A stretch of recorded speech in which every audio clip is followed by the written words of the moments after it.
கொடி வணக்கம். நான் சாருணி ரேச்சல். இணைய கொடியின் அக்டோபர் மாத செய்தி தொகுப்புக்கு உங்களை அன்புடன் வரவேற்கிறேன். 2020 அக்டோபர் மாதத்தின் சில குறிப்பிட்ட முக்கிய மாநில, தேசிய மற்றும் உலக நிகழ்வுகளை தற்போது காணலாம்.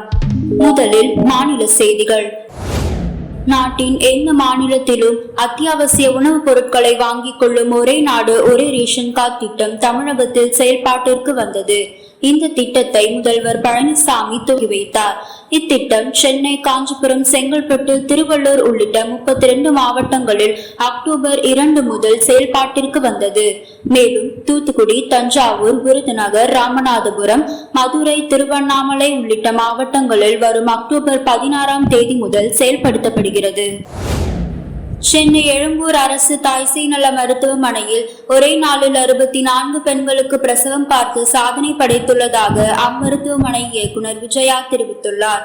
சென்னை எழும்பூர் அரசு மருத்துவமனையில் தினமும் 50 பிரசவம் நடைபெறுவது வழக்கமாகும். இந்நிலையில் அக்டோபர் 27ஆம் தேதி நள்ளிரவு 12 மணி முதல் அக்டோபர் 28ஆம் தேதி நள்ளிரவு 12 மணி வரை 24 மணி நேரத்தில் 64 கர்ப்பிணி பெண்களுக்கு பிரசவம் பார்க்கப்பட்டுள்ளதாக அவர் கூறினார். தமிழகம், புதுவை, ஆந்திரா, கேரளா, தெற்கு கர்நாடகாவில் அக்டோபர் 28ஆம் தேதி வடகிழக்கு பருவமழை தொடங்குகிறது என்றும் சென்னை வானிலை ஆய்வு மையம் தெரிவித்துள்ளது. இந்நிலையில் சென்னையில் அக்டோபர் 28 அன்று நள்ளிரவு மழை வெளுத்து வாங்கியது என்பது குறிப்பிடத்தக்கது. தமிழ்நாட்டின் மாநில மலரான செங்காந்தள் மலர்கள் தற்போது நீலகிரி மாவட்டம் கூடலூர் மலைத்தொடரில் அதிக அளவு பூத்து குலுங்குகிறது. கூடலூரில் இருந்து ஓவேலி செல்லும் சாலை மற்றும் கூடலூர் தேவர் சோலை செல்லும் ஓரங்களில் இந்த மலர்கள் மலர்ந்துள்ளதை சுற்றுலா பயணிகள் மற்றும் பொதுமக்கள் ரசித்து செல்கின்றனர். ராமநாதபுரம் மாவட்டம் மண்டபம் தெற்கு துறைமுகம் கடல் பகுதியில் இருந்து மரைக்காயர்பட்டினம் வேதாணை வரையிலான பகுதியில் கடல் நீரானது நேற்று பச்சை நிறமாக மாறியிருந்தது. கடலில் ஏற்பட்டுள்ள நிறமாற்றம் குறித்து மண்டபம் கடல்வாழ் ஆராய்ச்சி மையத்தின் மூத்த விஞ்ஞானி ஜெயக்குமார் கூறுகையில், தென்மேற்கு பருவமழை காரணமாக மழைநீர் அதிக ஊட்டச்சத்துடன் கடலில் கலந்துள்ளதால் பாசி உற்பத்தியாகி கரையை நோக்கி வர துவங்கியுள்ளதால் கடலின் நிறம் மாறியுள்ளது என குறிப்பிட்டார்.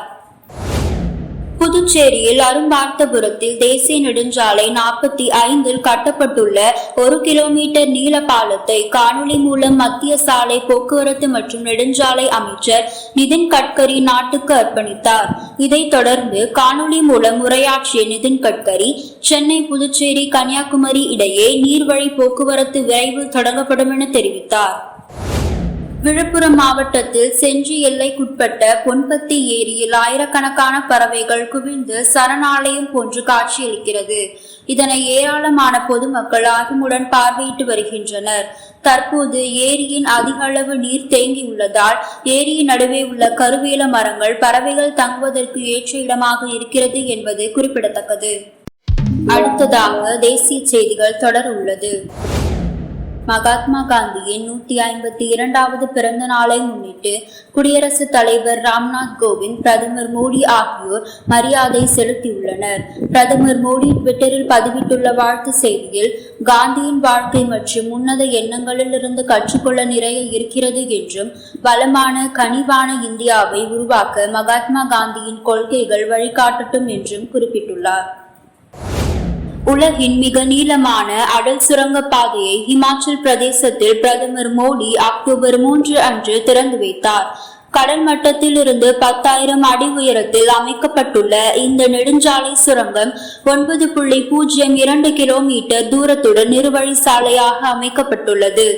இந்த சுரங்கத்தால் மணாலி மற்றும் லே இடையேயான பயண தூரம் 46 கிலோமீட்டர் குறைகிறது என்பது குறிப்பிடத்தக்கது. கொரோனா கிருமி தொற்றின் தாக்கம் அதிகரித்து வரும் நிலையில் பணிக்கு வராமல் விடுப்பு எடுத்த 385 மருத்துவர்களை கேரள அரசு பணி நீக்கம் செய்துள்ளது. பணி நீக்கம் செய்யப்பட்டவர்களில் சுகாதாரத்துறை ஆய்வாளர்கள், மருந்தாளுநர்கள், செவிலியர்கள், மருத்துவ உதவியாளர்கள், ரேடியோகிராபர்கள் ஆகியோர் அடங்குபவர் என்பது குறிப்பிடத்தக்கது. 432 மருத்துவ பணியாளர்களுக்கு இறுதி எச்சரிக்கை அளித்தும் பணிக்கு வரவில்லை என்றும், இதன் காரணமாகவே பணியிலிருந்து நீக்கப்பட்டுள்ளனர் என்று அமைச்சர் சைலஜா விளக்கமளித்துள்ளார். மத்திய அமைச்சரும் லோக் ஜன் சக்தி கட்சி தலைவருமான ராம்விலாஸ் பாஸ்வான் அக்டோபர் 8 அன்று காலமானார். அவருடைய வயது 74. மக்களவையில் 8 முறை நாடாளுமன்ற உறுப்பினராக இருந்த ராம்விலாஸ் பாஸ்வான் மத்திய உணவு மற்றும் பொது விநியோக அமைச்சராக பதவி வகித்து வந்தார் என்பது குறிப்பிடத்தக்கது. ஸ்வமித்வா திட்டத்தின் கீழ் சொத்து அட்டை திட்டத்தை பிரதமர் மோடி அறிமுகப்படுத்தினார். இத்திட்டத்தின் கீழ் கிராமப்புறங்களில் சொத்து வைத்திருப்பவர்களுக்கு சொத்து அட்டை வழங்கப்படும். அவர்தான் இந்த சொத்துக்கு உரிமையாளர் என அங்கீகரிக்கும் வகையில் வழங்கப்படும். இந்த சொத்து அட்டைகளை பயன்படுத்தி கிராம மக்கள் வங்கிகளில் கடன் வசதிகளை பெறலாம். உள்நாட்டு தொழில்நுட்பத்தில் தயாரிக்கப்பட்ட ருத்ரம் 1 ஏவுகணை சோதனை வெற்றி பெற்றுள்ளதாக ராணுவ ஆராய்ச்சி மற்றும் மேம்பாட்டு நிறுவனம் அறிவித்துள்ளது. ருத்ரம் 1 ஏவுகணை ஒடிசாவில் உள்ள பலசூர் கடற்கரையிலிருந்து சுகோய் 30 போர் விமானத்தின் மூலம் வெற்றிகரமாக சோதனை செய்யப்பட்டது என்பது குறிப்பிடத்தக்கது. மத்திய அரசு அக்டோபர் 26 அன்று கொண்டு வந்துள்ள புதிய சட்டத்தின் மூலம் இந்திய குடியுரிமை உடையவர்கள் லடாக், ஜம்மு அண்ட் காஷ்மீர் நிலம் வாங்க வழிவகை ஏற்பட்டுள்ளது. ஆனால் விவசாய நிலங்களை மட்டும் வாங்க இயலாது என்பது குறிப்பிடத்தக்கது. இது குறித்து தேசிய மாநாடு கட்சி துணைத் தலைவர் ஒமர் அப்துல்லா குறிப்பிடும்போது, ஜம்மு அண்ட் காஷ்மீரை விற்பனைக்கு விட்டுள்ளது மத்திய அரசு. இதை வன்மையாக கண்டிக்கின்றோம் என்று அறிவித்துள்ளது. உலக நிகழ்வுகள் சிலவற்றை தற்போது காணலாம். 2020 ஆண்டின் மருத்துவத்திற்கான நோபல் பரிசு அமெரிக்க விஞ்ஞானிகள் Harvey J அல்டர், Charles M rice, Britain விஞ்ஞானி கில் ஹவுடன் ஆகிய 3 விஞ்ஞானிகளுக்கு ஹெப்படைட்டிஸ் சி வைரஸை கண்டுபிடித்ததற்காக பகிர்ந்து வழங்கப்பட்டது. இதேபோல் இலக்கியத்திற்காக நோபல் பரிசு அமெரிக்காவின் லூயிஸ் க்ளூக்கிற்கு அன்மிஸ்டேக்கபிள் பொயட்டிக் வாய்ஸ் என்ற படைப்பிற்காக வழங்கப்பட்டது. ஐரோப்பிய நாடான பின்லாந்தில் 16 வயது சிறுமியான ஆவா மூட்டோ ஒரு நாள் பிரதமராகி உள்ளது பரபரப்பை ஏற்படுத்தி உள்ளது. அந்நாட்டு பிரதமர் சன்னா மரின் ஆண் பெண் பாலின இடைவெளியை முடிவுக்கு கொண்டு வரும் பொருட்டும் சர்வதேச பெண் குழந்தைகள் தினம் அக்டோபர் 11 கொண்டாடுவதையொட்டியும் ஆவா மூட்டோவை ஒரு நாள் பிரதமராக்கி பிரதமர் நாற்காலியில் உட்கார வைத்து அழகு பார்த்து பரபரப்பை ஏற்படுத்தியுள்ளார். 2020 ஆண்டிற்கான இயற்பியல் துறை நோபல் பரிசு ரோஜர் பென்ரோஸ், ரெயின்ஹார்ட் கென்சில் மற்றும் ஆண்ட்ரியா கேஸ் ஆகியோர் கருத்துளை பற்றிய ஆய்விற்காக பகிர்ந்தளிக்கப்பட்டுள்ளது. முன்னதாக அமைதிக்கான நோபல் பரிசு உலக உணவு திட்டம் அமைப்பிற்கு அறிவிக்கப்பட்டுள்ளது. கொரோனா வைரஸ் பரவலின் காரணத்திலும் பல்வேறு சிக்கல்கள் ஏற்பட்டிருந்த நேரத்தில் இந்த அமைப்பு உலகம் முழுவதும் இருந்த ஏழைகளுக்கு உணவு வழங்கியது என்பது குறிப்பிடத்தக்கது. நைஜீரியாவில் உருவாக்கப்பட்ட புதிய கொள்ளை தடுப்பு காவல் பிரிவுக்கு கடும் எதிர்ப்பு கிளம்பியுள்ளதால் அப்பிரிவை நீக்கி அரசு உத்தரவிட்டது. இருப்பினும் பொதுமக்களின் போராட்டங்கள் ஓயவில்லை. இதற்கிடையே போராட்டத்தின் போது துப்பாக்கிச் சூட்டு நடத்தியதாக இராணுவத்தின் மீது குற்றச்சாட்டு எழுந்துள்ள நிலையில் இவை தவறான செய்தி என்று நைஜீரிய இராணுவம் அறிவித்துள்ளது. இந்த ஆண்டிற்கான பொருளாதாரத்திற்கான நோபல் பரிசு ஏல கோட்பாட்டின் மேம்பாடு மற்றும் ஏல கோட்பாட்டின் புதிய வடிவமைப்புகளை உருவாக்கியதற்காக பால் ஆர் மில்க்ரோம் மற்றும் ராபர்ட் பி வில்லிசன் ஆகிய இருவர் கூட்டாக பெறுகின்றனர்.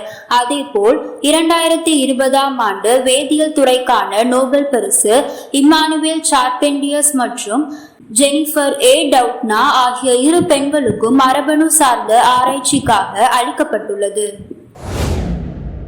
அமெரிக்காவை சார்ந்த தன்னார்வ தொண்டு நிறுவனமான ஸ்டேட் ஆஃப் குளோபல் ஏர் 2020 சர்வதேச அளவான காற்று மாசுபாடு குறித்து ஆய்வு நடத்தியது. இந்த ஆய்வின் முடிவில் சர்வதேச அளவு காற்று மாசுபாடு சார்ந்த பாதிப்புகளால் 4,76,000 குழந்தைகள் பலியாகி இருக்கின்றன என்ற முடிவு தெரிய வந்துள்ளது. காற்று மாசுபாடு காரணமாக கடந்த ஆண்டு 1.16 லட்சம் இந்திய குழந்தைகள் உயிரிழந்திருப்பது பெரும் அதிர்ச்சியை ஏற்படுத்தியுள்ளது. விடுதலை புலிகள் இயக்கத்தின் மீதான தடை தவறானது என இங்கிலாந்து நீதிமன்றம் தீர்ப்பளித்துள்ளது. 2000 ஆண்டின் இங்கிலாந்து பயங்கரவாத சட்டத்தின் கீழ் தடை செய்யப்பட்ட அமைப்புகளின் பட்டியலில் சேர்க்கப்பட்ட விடுதலை புலிகள் அமைப்பு நீக்க வேண்டும் என கோரி LTT அமைப்பு மேல்முறையீடு செய்தது குறிப்பிடத்தக்கது. ஒவ்வொரு வருடமும் அக்டோபர் 16ஆம் தேதி உலக உணவு தினம் கொண்டாடப்படுகிறது. விவசாயிகளுக்கும் உணவு உற்பத்தி செய்பவர்கள் தொடங்கி ஏற்றுமதி இறக்குமதி என வேலை பார்க்கும் அனைத்து பேருக்கும் நன்றி தெரிவிக்கும் விதமாக ஐக்கிய நாடு சபையின் உணவு மற்றும் விவசாய அமைப்பு இந்த நாளை உருவாக்கியது குறிப்பிடத்தக்கது. பிரெஞ்சு ஓபன் டென்னிஸ் தொடரின் முதன்மை சுற்று கடந்த 27ஆம் தேதி தொடங்கி தொடர்ந்து நடைபெற்று வருகிறது. அமெரிக்காவின் செரீனா வில்லியம்ஸ் முதல் சுற்றில் சக நாட்டை சார்ந்த கிறிஸ்டியானை எதிர்கொண்டார். இதில் செரீனா 7-7, 6-2, 6-0 என நேர்செட் கணக்கில் வெற்றி பெற்றார். இதில் குதிகால் காயத்தால் அவர் போட்டியிலிருந்து விலகுவதாக தெரிவித்துள்ளார். 2020ஆம் ஆண்டின் IPL போட்டிகள் துபாய் நாட்டில் நடைபெற்று வரும் நிலையில் போட்டிகள் இறுதி கட்டத்தை எட்டியுள்ளன. IPL வரலாற்றில் முதல் முறையாக சென்னை அணி பிளே ஆஃப் சுற்றுக்கு தகுதி பெறாதது சென்னை அணியின் ரசிகர்களுக்கிடையே சோகத்தை ஏற்படுத்தியுள்ளது. இத்துடன் இணையக்கொடியின் 2020 அக்டோபர் மாத செய்தி தொகுப்பு நிறைவடைகிறது. இந்த வீடியோ பிடிச்சிருந்தா லைக் பண்ணுங்க, கமெண்ட் பண்ணுங்க, ஷேர் பண்ணுங்க. இணையக்கொடிக்கு சப்ஸ்கிரைப் பண்ணுங்க, மறக்காம பெல் ஐகானையும் கிளிக் பண்ணுங்க.